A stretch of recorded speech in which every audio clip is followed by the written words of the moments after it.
Hai semua, balik lagi bersama saya Cica di sini. Kali ini saya bakal ngelanjutin alur cerita 5 Daudi versi novelnya ya.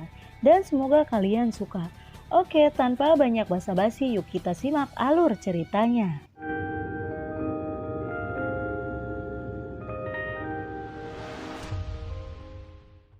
Di cerita sebelumnya di era perang kacau 10.000 tahun yang lalu, benua Dauki tidak hanya terpengaruh dan tidak ada catatan dalam sejarah benua Dauki tentang era kekacauan itu.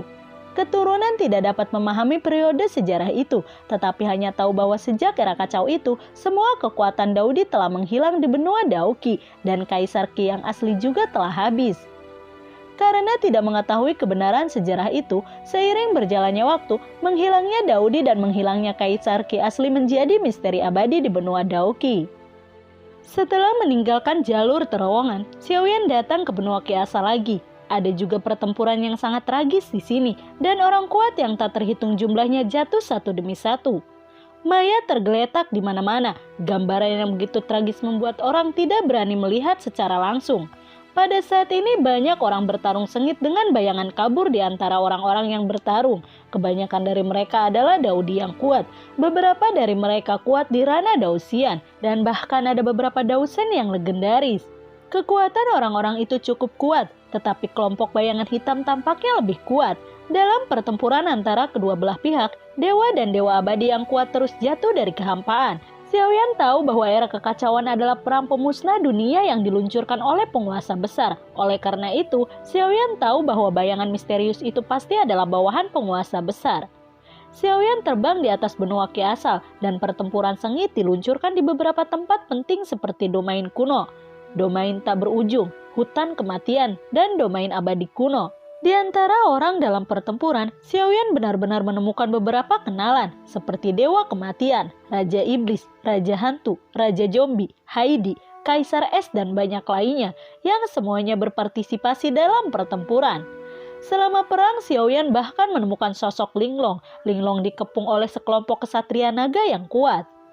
Meskipun Linglong telah membunuh musuh yang tak terhitung jumlahnya, masih banyak kesatria naga yang kuat berkerumun dan menyerang.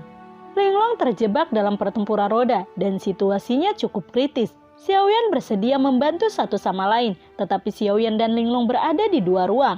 Linglong dan kesatria naga itu transparan di depan Xiaoyan, dan Xiaoyan tidak bisa melancarkan serangan sama sekali.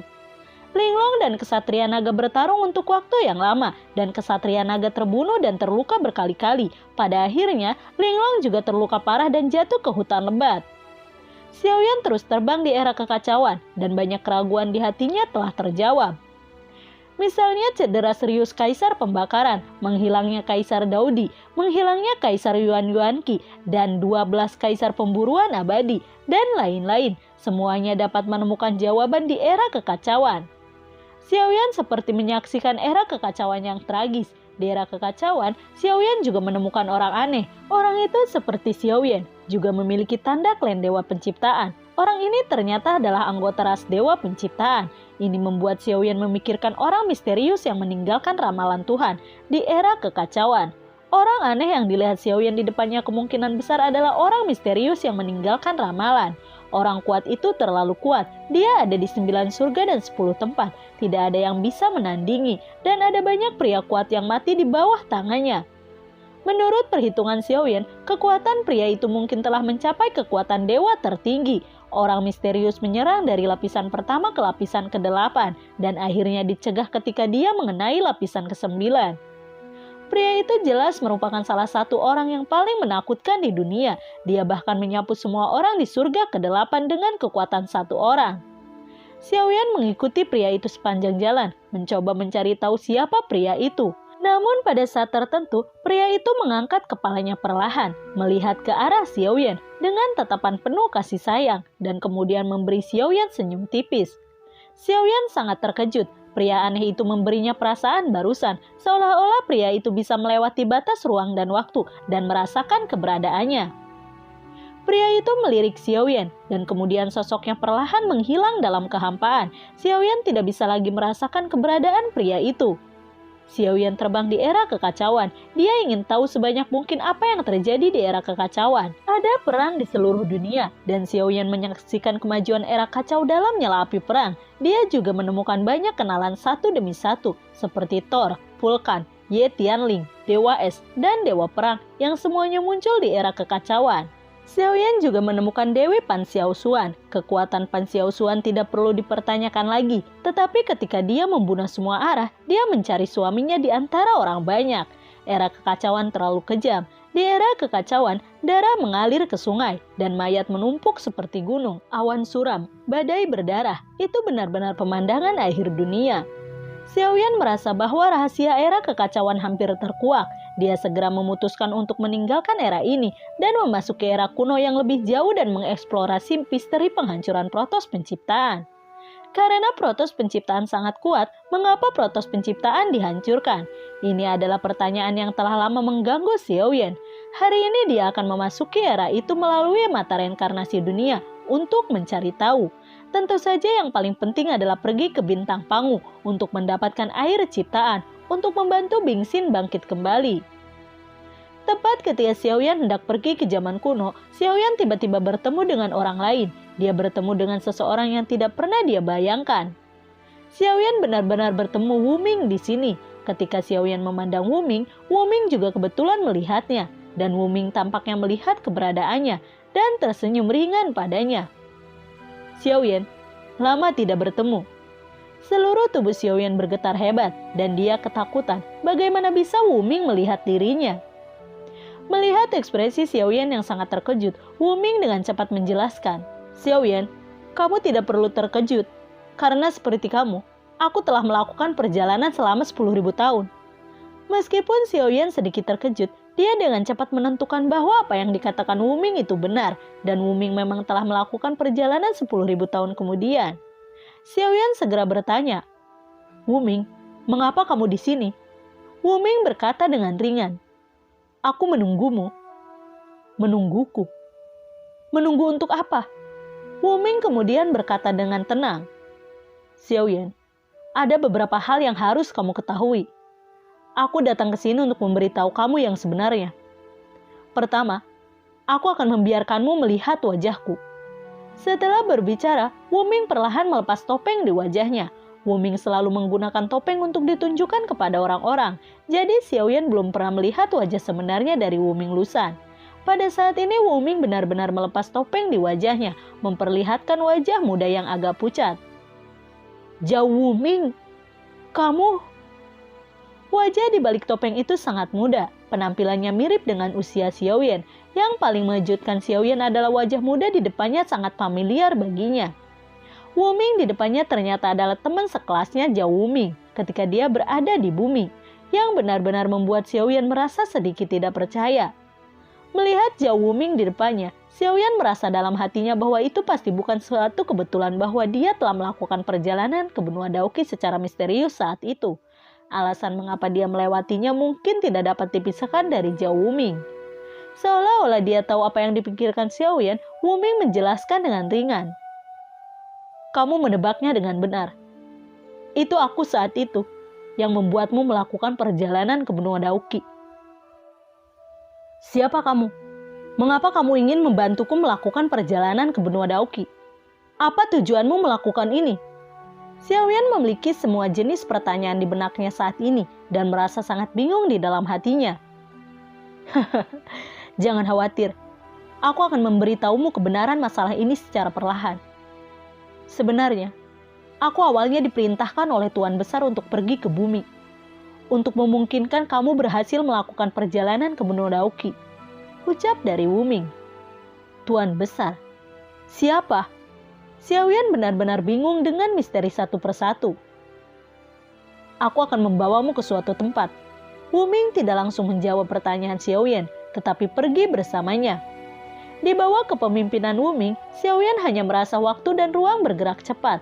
Keduanya terbang ke depan berdampingan, dan perasaan aneh muncul di hati Xiaoyan. Itu adalah perasaan yang mirip dengan darah, dan dia samar-samar merasa bahwa Wu Ming juga memiliki darah Protos penciptaan di tubuhnya.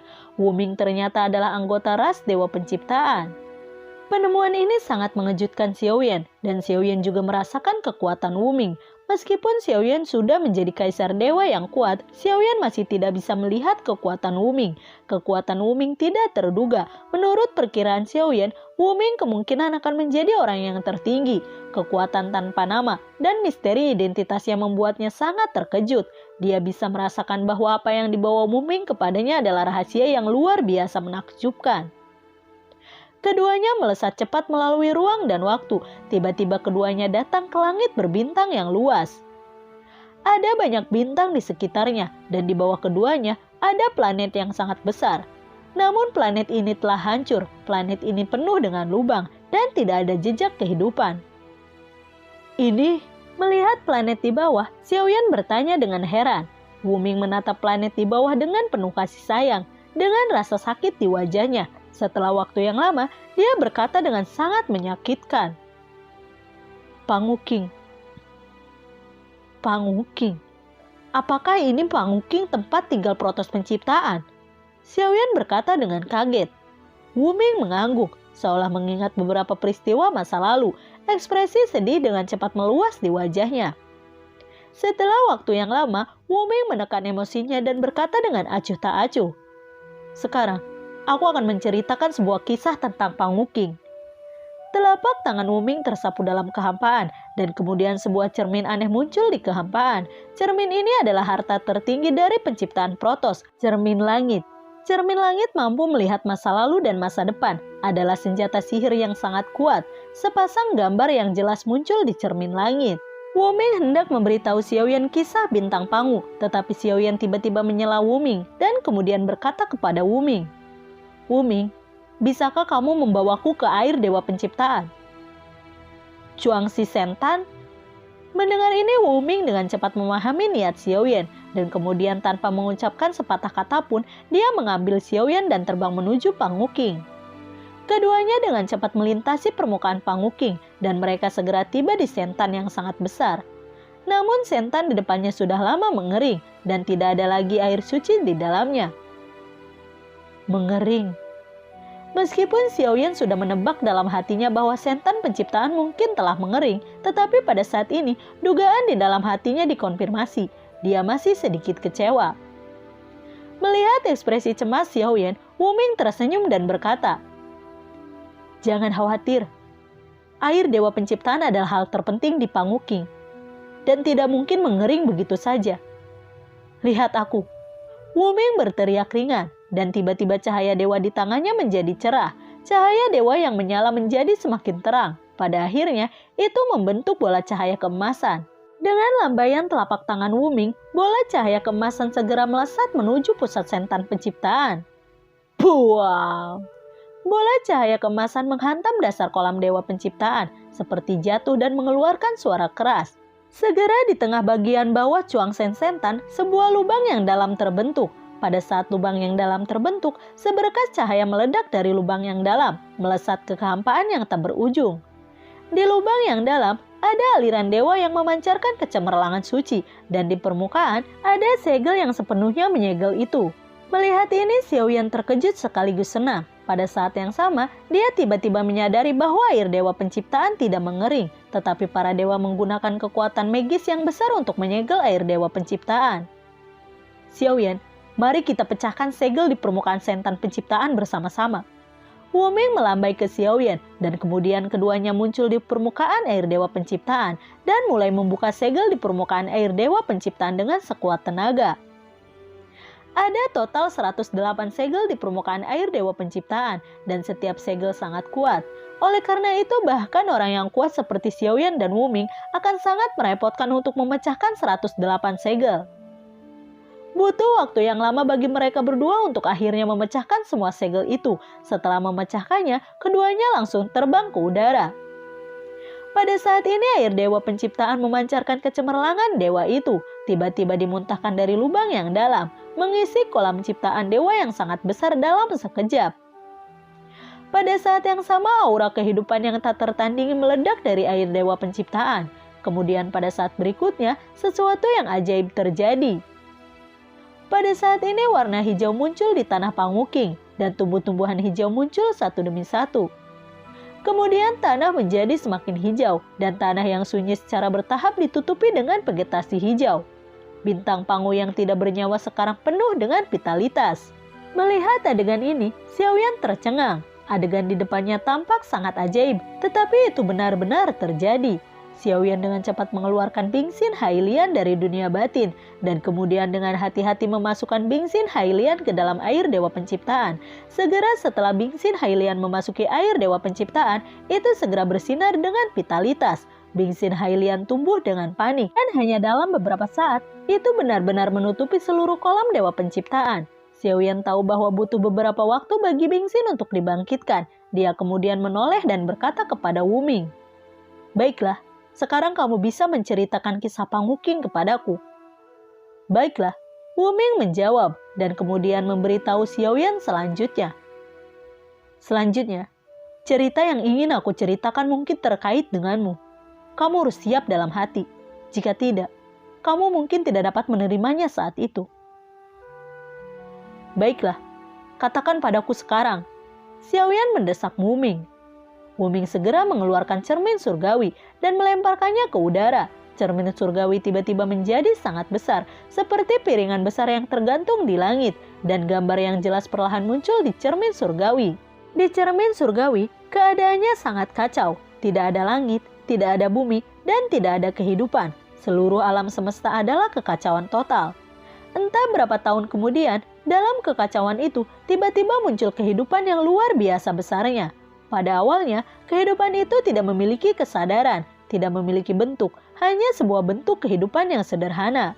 Tidak tahu berapa tahun kemudian, kehidupan itu akhirnya berevolusi menjadi raksasa yang sangat tinggi. Raksasa ini kemudian menjadi Pangu, Dewa Penciptaan. Yang mengejutkan Xiaoyan adalah pemimpin Pangu sangat mirip dengan dirinya. Setelah Pangu lahir, ia menemukan naga penciptaan dalam kekacauan. Naga penciptaan ini secara sukarela berubah menjadi kapak untuk membantu Pangu menyelesaikan misinya. Kapak ini juga disebut Panlong oleh generasi selanjutnya. Pangu memegang Panlong dan memulai prestasinya membuka dunia. Tapi membuka dunia bukanlah sesuatu yang bisa dicapai dalam semalam. Pangu memegang Panlong di tangannya dan terus membuka langit dan bumi. Dengan berjalannya waktu, 3 dewa penciptaan muncul di antara langit dan bumi, yaitu Panjin, Panwen, dan Panliang. Panjin, Pangu, Panwen, dan Panliang, 4 dewa pencipta, menciptakan langit dan bumi bersama-sama dan menciptakan alam semesta. Suatu hari ketika Pangu membuka dunia, dia tiba-tiba menemukan akar spiritual dalam kekacauan. Itu adalah akar spiritual yang lahir di awal alam semesta. Seluruh tubuhnya sebening kristal, seperti batu giok yang indah, memancarkan kecemerlangan yang menawan. Di atas akar spiritual ada bunga teratai menawan yang mekar. Di tengah teratai ada jantung sebening kristal yang berdetak perlahan. Dilihat dari akal spiritualnya, bahkan Pangu merasa sangat magis. Ia merasa perlu untuk mencerahkan akar spiritual ini. Jari Pangu mengetuk ringan dan aliran kekuatan Dewa Penciptaan keluar dari ujung jarinya dan kemudian mengalir ke tubuh akar spiritual itu. Setelah kekuatan Dewa Penciptaan dituangkan ke dalam akar spiritual berubah menjadi bentuk manusia. Itu adalah wanita yang sangat cantik, ramping, dan langsing, mengenakan rok lotus laut dan seluruh tubuhnya memancarkan napas suci yang tak tertandingi. Wanita itu lalu berkata dengan bahasa yang tersentak-sentak, "Tuanku mengubahku menjadi manusia, dan aku memintanya untuk memberiku nama." Pangu berpikir sejenak dan berkata, "Karena tubuhmu adalah Bingxin Hailian, maka namamu seharusnya Bingxin." Bingxin, nama ini bagus. Wanita itu mengangguk puas dan kemudian berseru dengan penuh semangat, "Aku punya nama. Sekarang aku punya nama. Mulai sekarang, namaku adalah Bingxin. Terima kasih, dermawan." "Hei, di mana orang itu?" Bingxin hendak berterima kasih kepada Pangu, tetapi menemukan bahwa Pangu telah menghilang tanpa jejak dalam sekejap. Namun citra dermawan telah lama terpatri dalam hati Bingxin dan tidak akan pernah bisa dihapus. Mungkin Pangu pun tidak tahu, tetapi pencerahannya yang tidak disengaja menciptakan cinta kehidupan di antara keduanya. 4 dewa pencipta, Pangu, Panji, Panwen, dan Panliang terus membuka dunia batin. Dengan upaya tahan tintinya dari 4 dewa penciptaan, mereka akhirnya membuka 9 langit dan 10 bumi, serta banyak benua seperti dunia 1000 besar, benua Dauki, benua Ki Asal, dan benua 5 elemen. Kemudian mereka terus menciptakan segala sesuatu, seperti gunung, sungai, matahari, bulan, dan bintang. Kemudian bunga, pohon, hewan, dan manusia muncul. Pada saat ini semua hal di alam semesta telah terbentuk. Tugas besar membuka dunia akhirnya selesai. Setelah menyelesaikan penciptaan dunia, keempat dewa penciptaan masing-masing menciptakan benua mereka sendiri. Keempat benua tersebut adalah Panjin, Pangu, Panwen, dan Panliang. 4 dewa penciptaan mengubah diri mereka menjadi gunung dan sungai dan memelihara manusia yang hidup di planet ini dari generasi ke generasi. Manusia yang hidup di 4 benua ini karena dilindungi dan dipelihara oleh 4 dewa penciptaan disebut keturunan dewa penciptaan dan kemudian secara bertahap berkembang menjadi klan dewa yang kuat yang juga disebut klan dewa Chuangxi. Dengan berlalunya waktu dan pergantian matahari dan bulan, manusia mulai berkembang dengan kecepatan tinggi dan secara bertahap memasuki era dewa dan iblis. Pada saat ini orang mulai memiliki kebaikan dan kejahatan. Di zaman para dewa dan iblis, pembantaian itu konstan. Manusia, binatang buas, monster, dewa dan iblis untuk kepentingan mereka sendiri terus melakukan pertempuran besar dan kecil. 9 langit dan 10 bumi dan energi jahat ke segala arah menjadi semakin kuat dan pada akhirnya langsung diumpankan kembali ke bintang Pangu. Dengan bangkitnya roh jahat dan melemahnya roh baik, lahirlah Pangu jahat dalam tubuh Pangu. Oleh karena itu Pangu yang jahat dan Pangu yang baik saling menyerang dan bertarung di dalam tubuh Pangu. Pada awalnya, Pangu yang baik berada di atas angin dan sepenuhnya menekan Pangu yang jahat. Tetapi ketika roh jahat terus meningkat, kesenjangan antara Pangu yang jahat dan Pangu yang baik menjadi semakin kecil. Pada akhirnya, Pangu yang jahat mengalahkan Pangu baik dan menduduki dominasi tubuh Pangu. Akibatnya tubuh Pangu pulih dan datanglah malapetaka pertama Pangu. Tentu saja malapetaka ini bukan hanya malapetaka bagi Pangu, tetapi juga malapetaka bagi Panjin, Panwen, dan Panliang. Tubuh 3 dewa ciptaan Panjin, Panwen, dan Panliang dipaksa untuk bangkit kembali. Panjin, Panwen, Panliang, Pangu yang baik, dan Pangu yang jahat memulai duel yang panik. Ini adalah pertempuran para dewa penciptaan, dan ini juga merupakan pertempuran yang akan menentukan masa depan dan umat manusia. Pertempuran ini menghancurkan bumi, 9 langit dan 10 tempat, ke segala arah. Hampir semua orang merasakan kengerian pertempuran ini.